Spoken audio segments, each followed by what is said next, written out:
The perfect miss. Vexthor existed in multiple quantum states simultaneously, which made them the perfect assassin, until it didn't. Their target, High Counselor Zexra of the Rigel Confederation, was exactly where the intelligence suggested, aboard their private yacht in the Horsehead Nebula, enjoying what would have been their last meal. Vexthor's quantum form shimmered between dimensions as they lined up the shot with their phase-shifted rifle. In theory, existing in multiple states allowed them to account for every possible outcome. In practice, it meant they succeeded in every reality except the one that mattered. The shot should have been perfect, would have been perfect, if not for the strange ripple in quantum space that suddenly threw all of Vexthor's carefully calculated probabilities into chaos. Their usually coordinated quantum states scattered like startled birds, each version of them firing at slightly different angles. The result was spectacular, if not successful. Instead of cleanly eliminating the High Counselor, they managed to create an impressive light show of quantum energy that turned the yacht's dining room into abstract art. The target, displaying remarkable agility for someone who spent most of their time in political debates, dove under the table. Security breach, unknown quantum signature detected. The ship's AI blared, its voice echoing through every dimension Vexthor occupied. Impossible, all versions of Vexthor muttered simultaneously. Their quantum signature was supposed to be undetectable. That's what they'd paid an astronomical sum for when they commissioned their stealth suit from the shadow markets of Proxima Centauri. The yacht's security drones converged on their position, their sensors somehow tracking Vexthor's scattered quantum states. This was decidedly not how this mission was supposed to go. With their states still frustratingly unaligned, Vexthor made a choice that would have their handler tearing out all three of their heads. They ran. Running while existing in multiple quantum states was rather like trying to herd cats through a maze while blindfolded. In space, their usual graceful exit strategy devolved into what could only be described as quantum slapstick, with different versions of themselves trying to escape in different directions. They finally managed to reach their ship, more by luck than skill, their quantum states still refusing to properly align. The ship, a sleek Phantom-class stealth vessel, responded to their scattered commands with what felt suspiciously like mechanical disdain. Warning, the ship's AI announced as Vexthor fumbled with the controls. Quantum coherence at critical levels. Pilot stability compromised. Really? I hadn't noticed, Vexthor snapped as they initiated emergency protocols. Behind them, the yacht's security vessels were closing in, their weapons charging with an ominous green glow that suggested they weren't interested in taking prisoners. The jump to hyperspace was less a calculated escape and more a desperate punch through reality. Vexthor's scattered quantum states made navigation nearly impossible, each version of them seeing slightly different readouts on their instruments. They emerged from hyperspace much closer to a gravity well than any sane pilot would attempt. Their ship, protesting the abuse with a symphony of alerts and warnings, began an uncontrolled descent toward a blue-green planet that wasn't supposed to be there. Location identified, the ship's AI announced with what Vexthor swore was smugness. Planet designation Earth, status, quarantined, threat level don't ask. As their ship turned into a very expensive meteor, Vexthor had just enough time to wonder why their extensive galactic database had nothing more specific about this planet than a note saying, "Approach at own risk."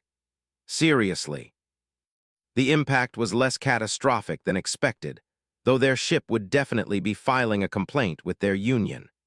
They found themselves in what appeared to be a large collection of rectangular structures, their landing having carved a rather artistic groove through several rows of wheeled transport devices. A quick check of their quantum states showed they were still frustratingly scattered, making their usually impressive abilities about as useful as a solar sail in a black hole. The stealth suit, worth more than some small moons, sparked and fizzled before finally giving up entirely, leaving them visible in all their uncoordinated quantum glory. As the local law enforcement vehicles began to arrive, their lights painting the scene in red and blue, Vexter decided that this might be a good time to find somewhere quiet to repair their quantum coherence, and perhaps figure out why this supposedly primitive planet had managed to disrupt their perfectly planned assassination. Little did they know, the answer would come with a side of something called a triple-shot espresso. Ground Zero. Vexter stumbled through the streets of what their hastily accessed local data network called Seattle, their quantum states creating a visual effect that made them look like a walking glitch in reality. The early morning fog provided some cover, though the few humans they encountered seemed more interested in their personal communication devices than the multi-dimensional being having an existential crisis on their sidewalk.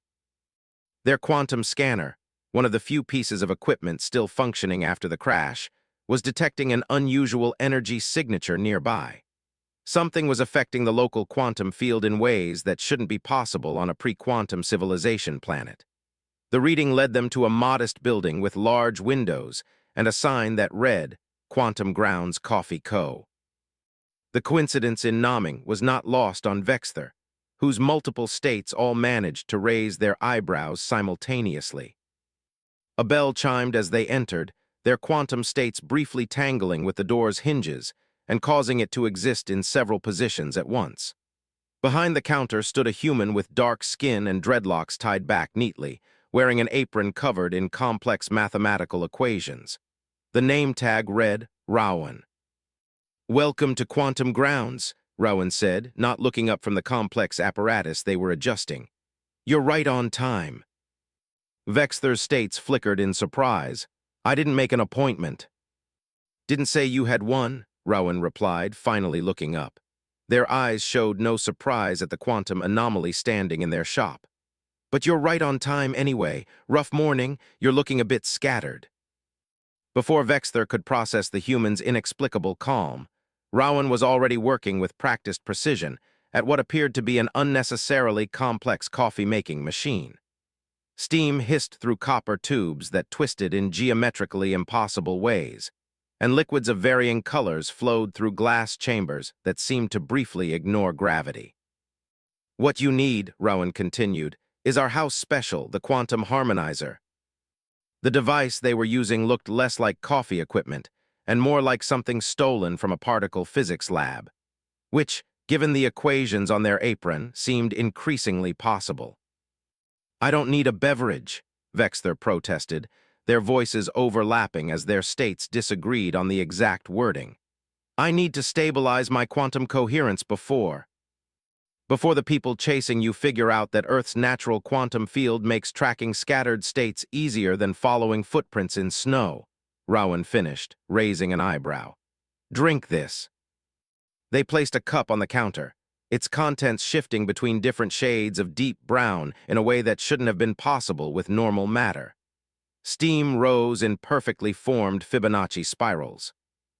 Vexter's scanner was going haywire, detecting quantum fluctuations that would make their physics professors back at the Assassin's Academy have an existential crisis. Every reading suggested they should run, but all their states were unexpectedly aligned on one thing: they were curious. The first sip hit their quantum field like a supernova of clarity. Their scattered states suddenly snapped into alignment with an almost audible click. The world, which had been a kaleidoscope of probability, resolved into sharp focus. How, Vexter managed, now speaking from a single unified state for the first time since the failed assassination. "The coffee beans are grown in soil with unusually high concentrations of quantum-entangled particles," Rowan explained, already working on another order as if they hadn't just casually rewritten several laws of physics. "Add a bit of carefully calculated brewing temperature, precise timing, and—" They gestured at Vexter's now stable form. "Well, you get the idea." "This is impossible," Vexter stated, taking another sip despite their protest. "Earth shouldn't have this level of quantum manipulation technology. You're supposed to be pre-quantum." Rowan laughed, the sound carrying harmonics that made Vexter's quantum sensors vibrate sympathetically. "Who said anything about technology? Sometimes the universe has a sense of humor. These beans just grow this way. Took me a while to figure out the right way to brew them, though. lost 3 coffee machines, and briefly created a temporary quantum singularity in the storage room before I got it right. The implications were staggering.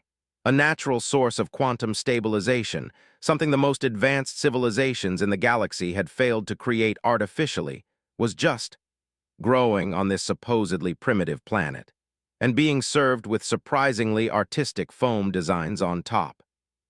The Galactic Quantum Syndicate would kill for this, Vexter muttered, then immediately regretted their choice of words given their profession. "Oh, they've tried," Rowan said cheerfully, pointing to what looked like burn marks on one wall. "Last month. Didn't work out too well for them. Turns out quantum weapons don't work quite right around here. Something about the local quantum field harmonics. More coffee."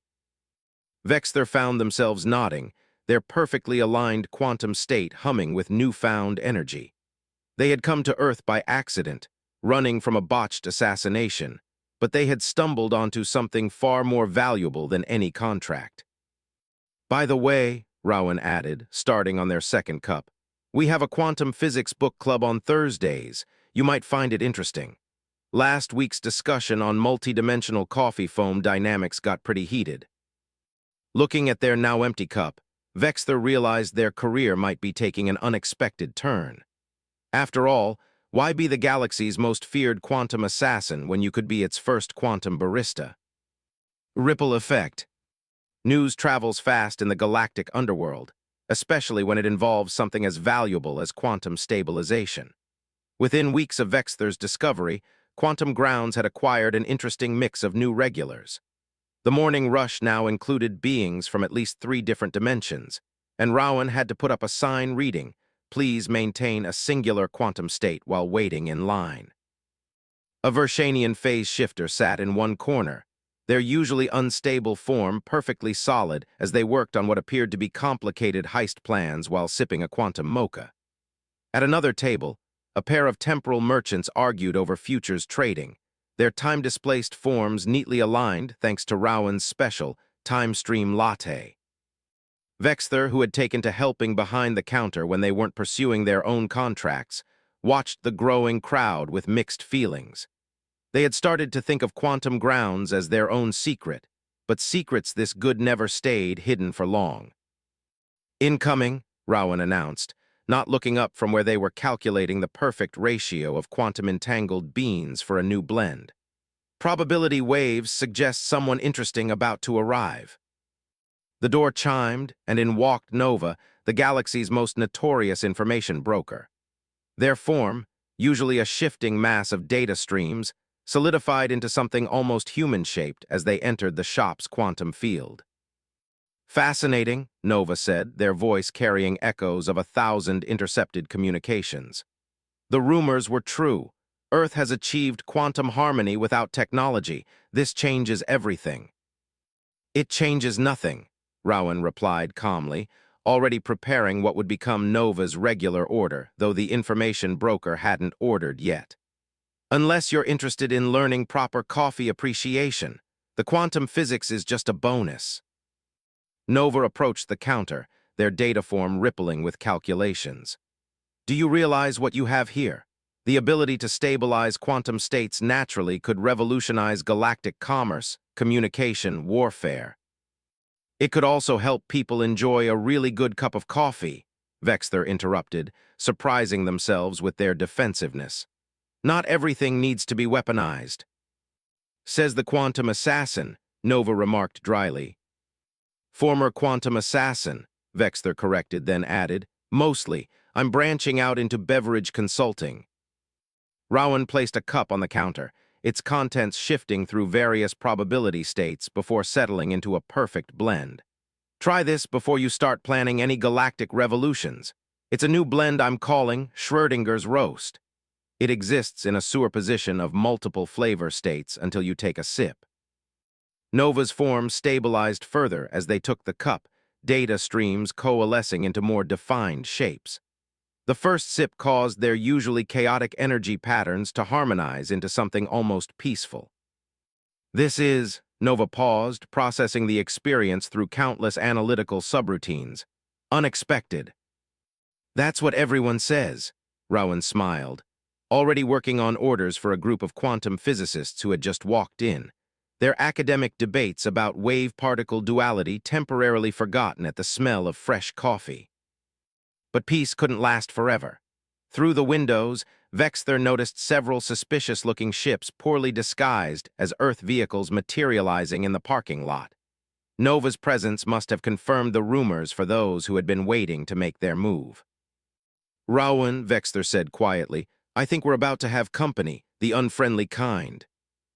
"I know," Rowan replied, still focused on their brewing.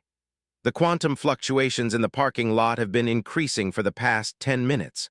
Looks like the Quantum Syndicate finally decided to make their move." "The Syndicate?" Nova's form flickered with concern. "They've been trying to monopolize quantum technology across 3 galaxies, if they learn about this place." "They already have," Rowan interrupted, pressing a series of buttons on the espresso machine that definitely weren't standard features. "Why do you think they sent you to verify the rumors?"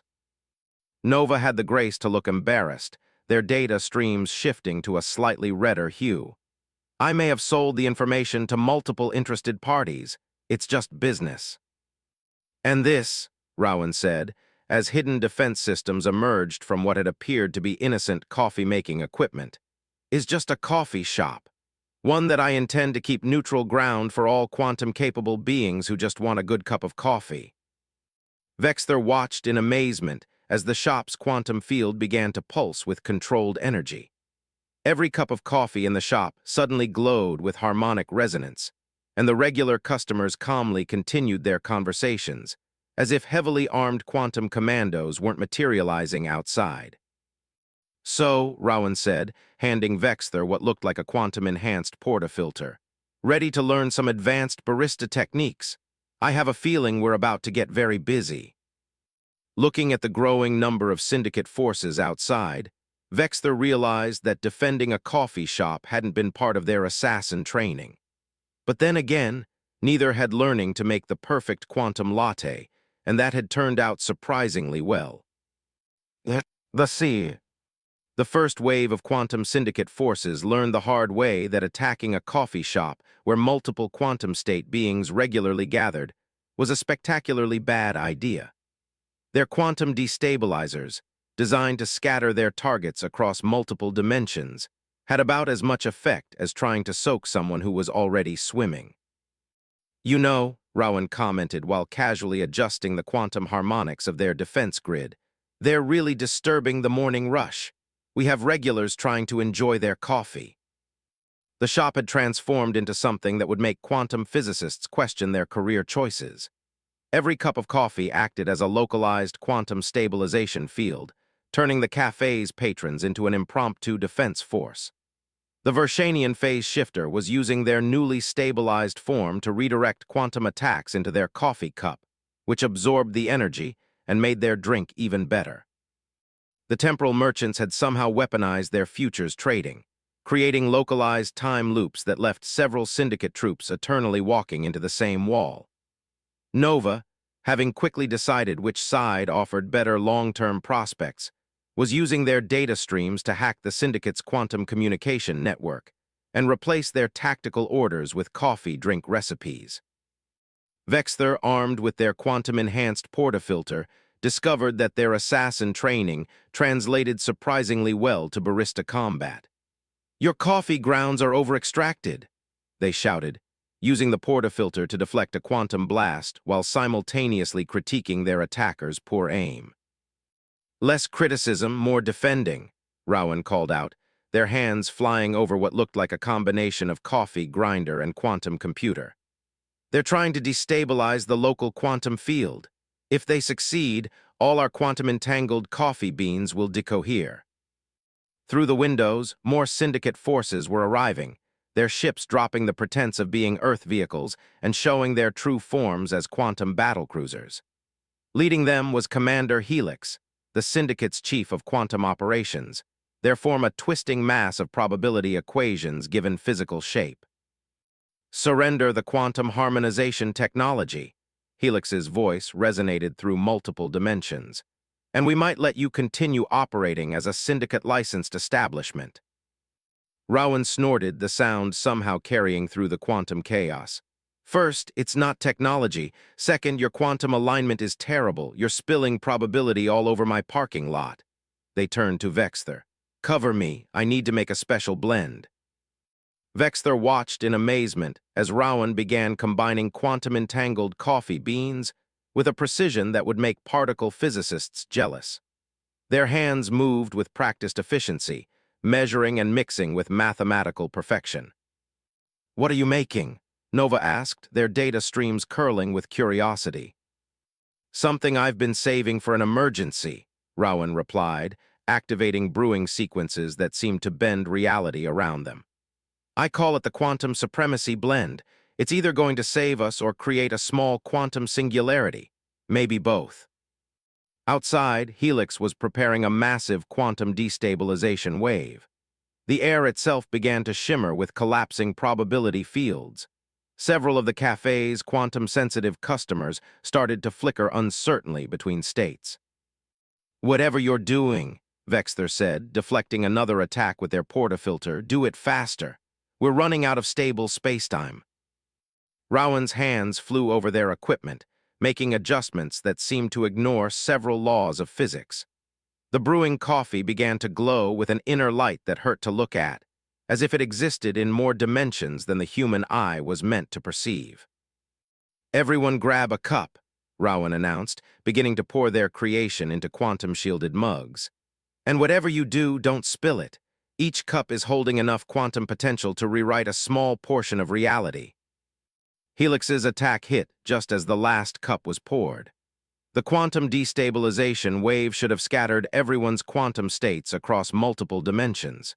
Instead, it met a barrier of perfectly brewed quantum coffee. The resulting collision of quantum fields created a light show that would have made Aurora Borealis look like a desk lamp. Every cup of the quantum supremacy blend acted as a focal point for reality itself, turning the café's patrons into anchors of quantum stability in a sea of probability chaos. Vexther, taking a sip of their cup, felt their quantum form align with such perfect clarity that they could see the mathematical equations defining reality itself. Looking at Helix through quantum-enhanced senses, they finally understood. Their quantum alignment is off because they're trying to force it, they realized aloud. They're using technology to manipulate quantum states instead of working with natural quantum fields. That's why they can't maintain stable forms without constant energy input.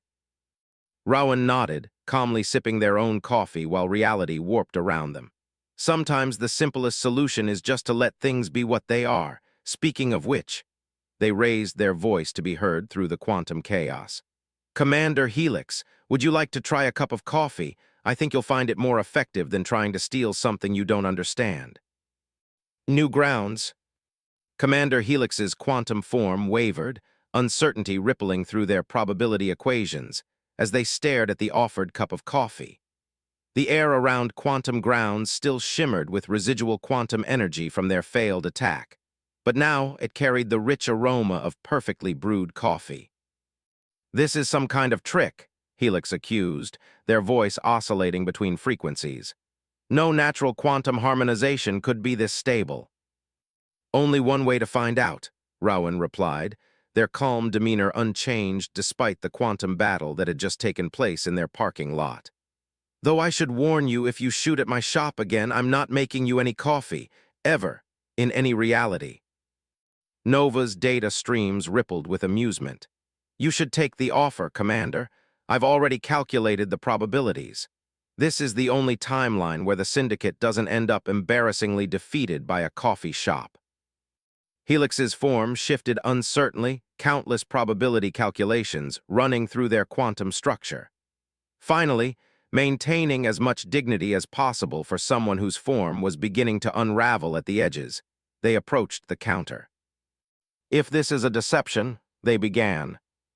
"It's coffee," Vexther interrupted, their own quantum state humming with perfect harmony. "Just coffee. Incredibly special coffee that happens to solve the quantum stability problems your scientists have been struggling with for centuries, but still just coffee." Helix took the cup, their unstable form analyzing it with every quantum sensor at their disposal. The first sip caused their probability equations to realign spontaneously, their chaotic form settling into something more natural and controlled. This is, Helix paused, experiencing true quantum harmony for the first time. How? The beans grow in soil rich with naturally occurring quantum-entangled particles, Rowan explained, already preparing more cups for the remaining syndicate forces, who were looking rather unstable after their failed attack. No technology required, just the right conditions, careful cultivation, and proper brewing techniques. We've spent decades trying to achieve this level of quantum stability, Helix admitted, their voice now resonating at a single frequency. Our best scientists, our most advanced technology. Sometimes, Rowan said, the universe has already solved the problem. We just need to learn to work with it instead of trying to force our own solution. The remaining syndicate forces were now entering the shop, drawn by the smell of quantum-harmonized coffee and the sight of their commander enjoying what appeared to be a perfectly stable existence. Nova was already calculating the market implications, their data streams practically buzzing with potential profit scenarios. You realize, Nova interjected, this changes the balance of power across 3 galaxies, natural quantum harmonization freely available. Available to anyone who wants a good cup of coffee, Rowan corrected firmly. This isn't about power. It's about creating a space where beings can exist in harmony with their natural quantum states, and maybe learn to appreciate a properly brewed espresso. Vexthor watched as former enemies sat down together, sharing drinks and quantum stability tips. The Vershanian phase shifter was teaching a group of syndicate troops the finer points of quantum-harmonized latte art, while the temporal merchants had started a heated discussion about opening a futures market for specialty coffee beans. You know, Vexthor said to Rowan, this isn't how I expected my career to evolve when I crashed here. I was the galaxy's most precise quantum assassin, and Now you're helping create something instead of destroying it, Rowan finished, starting to clean their quantum-enhanced brewing equipment. Though your assassination skills make you surprisingly good at detecting over-extracted coffee. Commander Helix approached the counter, their now stable form moving with natural grace. The Syndicate would like to propose a partnership, not control, they added quickly, seeing Rowan's expression, but cooperation. Your coffee shop has done what our best quantum laboratories couldn't. Perhaps it's time we admitted we need a different approach. I'm open to discussion, Rowan replied. Over coffee, of course, though we'll need to establish some ground rules. First, no quantum weapons in the shop. Second, all quantum harmonization techniques remain open source. And third, learn to appreciate the coffee for what it is, not just what it can do. As negotiations began over fresh cups of quantum-harmonized coffee, Vexthor realized that sometimes the most significant changes in the universe don't come from grand technological achievements or carefully planned assassinations. Sometimes they come from something as simple as a well-brewed cup of coffee and the wisdom to let things exist as they naturally should. By the way, Rowan added, addressing the now peaceful crowd of former enemies, the Quantum Physics Book Club is going to need a bigger room, and next week's topic is natural quantum harmonization beyond technology. I expect some interesting discussions. Looking around at the diverse group of quantum beings enjoying their coffee in stable harmony, Vexthor couldn't help but smile. They had come to Earth as an assassin and found something far more valuable, a place where the complexities of quantum existence could be sorted out over a perfect cup of coffee. And maybe, just maybe, that was what the universe needed all along.